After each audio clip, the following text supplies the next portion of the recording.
İmin o zahmeti ya Resulallah yüçek ite hazan. Ot zaman çık ittum te doğurduşun. İte yeğeni xarış, hiç eğiliş. Mehdin oğul zahmışın. İsa Rus zahmışın aleyhisselam mehdin değerlisin. İzahmış, düşünüş. Bisknik hürşürmüşün, dohlar yorulmuşun, dana çiğdeş, haldolçun yolurmuşun.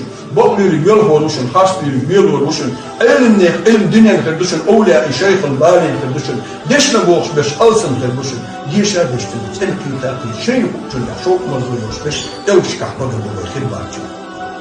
İzahım teyi ençkırma, onun çoğu şaderi bilmesi şey diyalısında kebildiğinler izahmış.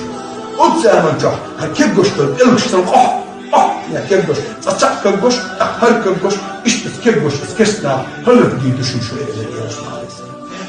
Ya Resulullah haydeyiş, bu kez kırdı diye izahım. Vallahi hırda Es khayna sanduq shu ahilla khayr madar. Ya Resulullah